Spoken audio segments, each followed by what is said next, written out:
Good morning, everyone. Welcome out to NREL. I'm Sarah Ollila. I'm the Deputy Director for the Vehicle Technologies Office. For those of you who don't know, the Vehicle Technologies Office is the office at DOE who has the good fortune to fund this really important work that you are all a part of or hearing about today. So the Vehicle Technologies Office funds research across a wide variety of different technologies. Battery chemistry research, the electrification work that we're talking about today, advanced materials for lightweighting, energy efficient mobility systems, and then also some work to help deploy that to our state, local governments and communities through our technology integration work.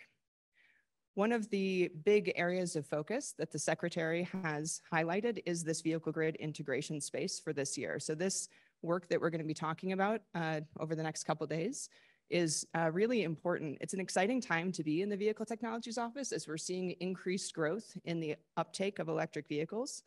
It's also a really important time to be doing this work because we're shifting from that early adopter type of people who are buying EVs to the early mass market. And those folks have a little less tolerance for when things go wrong.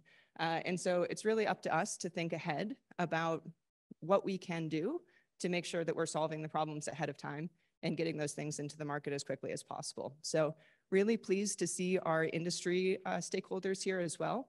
The labs do fantastic work, but we need that industry partnership to be able to advance all of the great learnings into the market to be able to make an impact for consumers. So thank you again for your participation here today. And I'm really looking forward to hearing about all the fantastic research that's going on. Thank you so much, Sarah. All right. Next, I think we have Lee online. He'd like to say a few words. Unfortunately, he was unable to make it today. Lee, are you there? Yes, I am. Can you hear me, Andrew? Yeah, I think we can hear you maybe just a little louder in the back. Okay, I'd be happy to project more. So we can hear you perfectly. Okay, great. First, I want to apologize for me not being able to be there. Sometimes life throws things at us that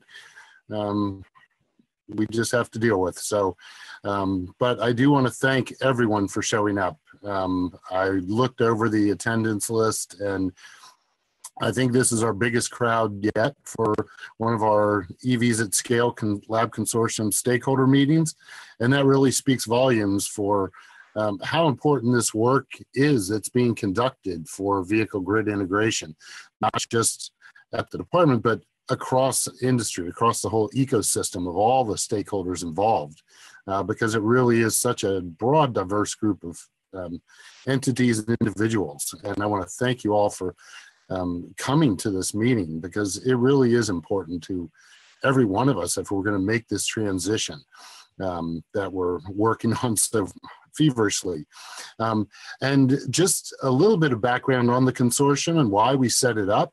You know, everyone's familiar with all the work that DOE labs do. It's outstanding work, but our process in the past has taken us a bit of time to set up new projects.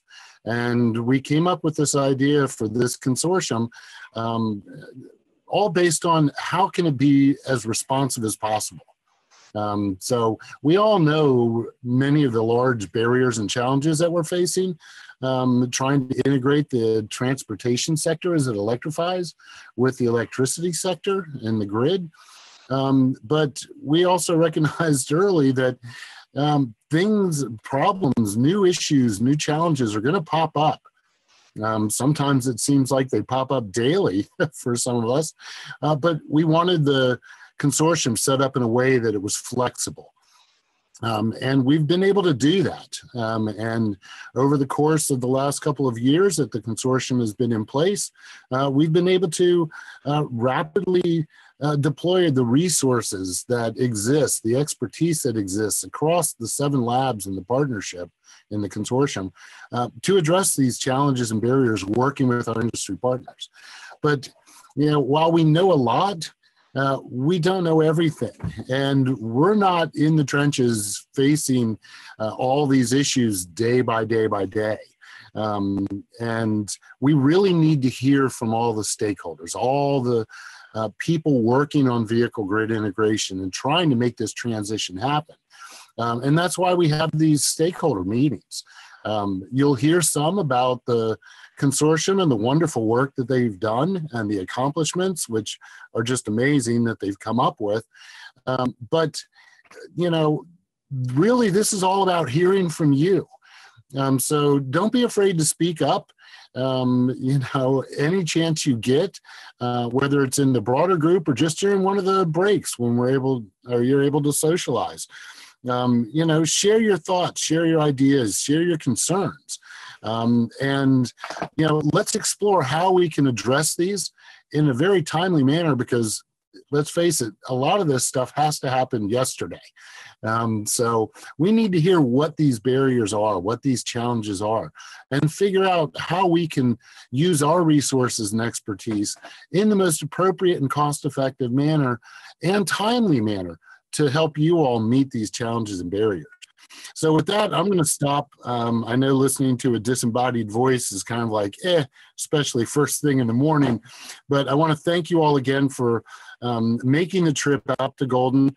Hope your travels weren't too difficult from the snow. But I welcome you all to speak up during these meetings. It is critically important for all of us. And I'm going to turn it back over to Andrew now. He's the consortium coordinator, or the chair of the consortium, whatever you want to call it. He's basically running the show, and he's our ringmaster right now. And he's going to tell you more about the consortium members, the structure of the consortium, the pillars that are we're working on. And you'll hear from some of the pillar leads over the next 2 days on the advances, but we've also set up time to hear from you. So please speak up, share your thoughts with us, and I hope you get as much out of this meeting as I know we will at DOE. And thank you once again. And Andrew, I'll turn it over to you. Thanks so much, Lee. All right, well, let's get into it. As Lee said, we really do want to get your feedback within this stakeholder meeting. So it's critically important. So I've got a few more things on that. We also have some questions spread out throughout the day. Without further ado, I'll get into the overview of the consortium and the stakeholder engagement activities. So really why we're here is this discussion around how the transportation sector is going to impact the grid and how it's going to impact the overall energy system that we have in the United States. Charging infrastructure is critically important to help with the adoption of electric vehicles. It's a critical barrier that this consortium is trying to address. And so we really want to understand how transportation can be better integrated with the electricity generation system, how it can be a support to a transition to a more flexible, renewable grid. Vehicles are a huge new load coming, but they're also a very large opportunity. And so this is why we feel the work of the consortium needs to address this better integration of this new load. A bit more detail on the charging infrastructure. This I pulled from a report that came out, I think towards the end of last year, on the size of the charging network that the country is going to need by 2030. It's kind of a staggering number, $31 to $55 billion investment in charging infrastructure. Now that is only for light duty. It's a huge number. It's a huge network that we're building out.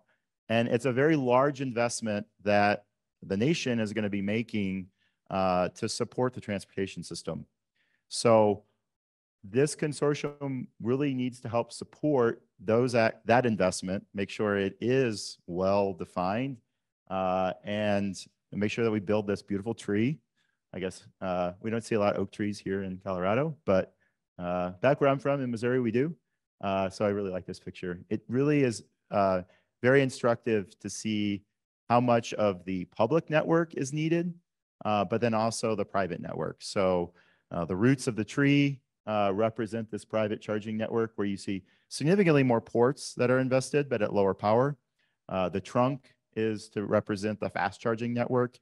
And then the leaves of the tree are for the public destination charging.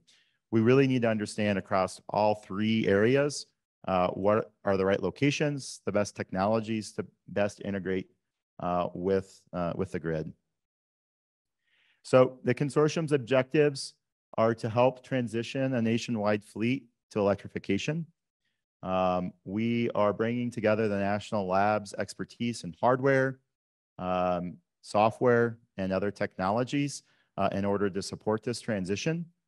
And we want to have a highly coordinated and engaged activity with you, our industry stakeholders, in order to perform the research, development, and demonstration activities that are going to be required to build out this large charging network. So why are we here today? Is anyone going skiing? I will be on Friday, so I felt like I should put it in here, to be honest. But actually, I'm going to use this to kind of explain a bit about why we're here. So as an engineer, I have to put a diagram and things. I'm sorry. It's just the way my brain works. But imagine you are here in the trees in a nice snowy Colorado, and you're trying to figure out how to get down that hill, right? Skiing, for those of you who don't ski, essentially you have to do turn to turn to turn to turn to make it down the hill. You can't slide all the way down in some cases. But really, if you want to become an expert tree skier or an expert, double black diamond skier, you really, as you're going down that hill, you have to visualize your line. Where are my turns going to be? How do I identify where I'm going to make those turns in order to not hit a tree, in order to make it down the hill appropriately? So kind of think ahead a couple of turns before you get there. So you also need to be able to make quick turns in case things don't turn out the way you expect them to turn out. You need to control your speed. You don't want to go straight down the hill because then you won't be able to stop quickly or make those turns. And of course, I wouldn't be a good instructor if I didn't mention that you should wear a helmet. But the reason why I'm going through this is that's why we're here today. We need to visualize our line, figure out where we're going to head to get down that hill. We do need to make some quick turns. We need to make some adjustments in what we're doing, but we don't need to move too fast. So we need you, our industry participants, to help us make this journey down the hill, arrive home safely, and become that expert skier that we know the EV charging infrastructure can become. So I also thought it would be helpful to talk a bit about how the EVs at Scale Consortium and the ChargeX Consortium, so these are two DOE activities, how they work together and how we are working towards getting infrastructure in the ground in the next 6 years. So the EVs at Scale Consortium is looking to establish secure and scalable infrastructure that's required for charging over the next 6-year horizon. We're doing this by optimizing demand where it needs to happen with our smart charge management activities, our high power charging activities. We're trying to enable greater safety and grid operation for the charging network. And we want to really formulate new technologies and practices to deploy this technology, implement it, manage it in a way that is effective. So a bit of, I will say, a lower TRL level, technology readiness level activity is where we're focusing within the EVs at Scale Consortium. ChargeX, on the other hand, we're more of a SWAT team activity. We are looking over the next year and a half to try to improve the reliability and usability of the charging network that's out there. So these are our quick turns, if you will. We're doing this by defining the charging experience, triaging reliability and usability issues, and developing solutions to help scale the technology. So there's a couple of ChargeX people in the room. If you guys want to raise your hand, you guys feel free to reach out. John's the lead of the consortium there. But really, we'll continue to talk a bit about EVs at scale today, but I thought it was kind of helpful to kind of explain, as you're thinking about making it down that mountain, what are the pieces of the puzzle that we're trying to put together to try to install this infrastructure in a very intelligent way. So How is the structure of the EVs at Scale Consortium pulled together? We have 5 pillars, the VGI and SCM activities, with 2 projects, Fuse and the EV Toolkit project. You'll hear more about Fuse later today. EV Toolkit we'll be talking about at our next stakeholder meeting, but this is more of a tools activity to try to help decision makers. We'll hear more today about the high power charging pillar. So that would be the next gen project and the eChip project. We'll also hear more today about the ACGIT pillar. Tomorrow, we're going to talk about the cyber physical security pillar. And then today we'll talk about codes and standards. I kind of mixed it up a little bit to the panel. But this is the leadership group. We have pillar leads that are in the room. Feel free to reach out to them. You guys maybe raise your hand. You guys raise your hands. So we've got Ted for codes and standards, Barney for cyber, John for high power charging, and Jesse's in the back for vehicle grid integration. And Madhu, you didn't raise your hand. ACGIT in the back as well. So we have the stakeholder engagement meetings. So that's what you're here. This is how we're engaging. We also have technical deep dive meetings. Those will be following in April. And I've got some information on when those will occur. Then we have a dedicated website for you guys to take a look to get the information. This is kind of an overview of how the consortium is structured in terms of time. So you're in the January-ish, February-ish blue dot today for the stakeholder meeting. We'll be following that up with the deep dive meetings. And then maybe shift it a little bit. We'll be having our next stakeholder meeting at Idaho in September. But these are how we make decisions within the consortium. We use the information that we're going to gather from you guys today in our planning processes. Over the summer, we'll be having a discussion, probably a little bit after the AMR timeline, annual merit review, Vehicle Technologies Office annual merit review, around our planning for the next year activities. So in summary, this consortium will address challenges, develop solutions for enabling these technologies. We're going to formulate and evaluate smart charge management strategies. We'll use this to overcome barriers and provide answers to fundamental questions to assess grid impacts and grid services and develop and evaluate hardware and systems. And we really need your input today and tomorrow to help us improve what we're doing within the consortium. So, find one of these pillar leads, ask them questions in the breaks, ask me questions. We're really here to help. We have questions for you, so we're going to get into that. Oh, I forgot the deep dive meeting. So deep dive meeting for codes and standards is April 8th. There'll be some more details later on that. Cyber physical security, April 9th and 10th. Smart charge management, April 4th. And then we'll close it out with high power charging on April 23rd. As I mentioned, September 25th and 26th. Mark your calendars. Idaho National Lab will be hosting the next semi-annual stakeholder meeting. So for today, we need to get from the bunny hill of charging. I don't mean anything bad about level 1 charging. I do it every day. It's great. It's what we've been used to. It's what we've done. That's where most of our charging is happening today. But we really need to get to that extreme charging, great black diamond charging at our future fast charging sites.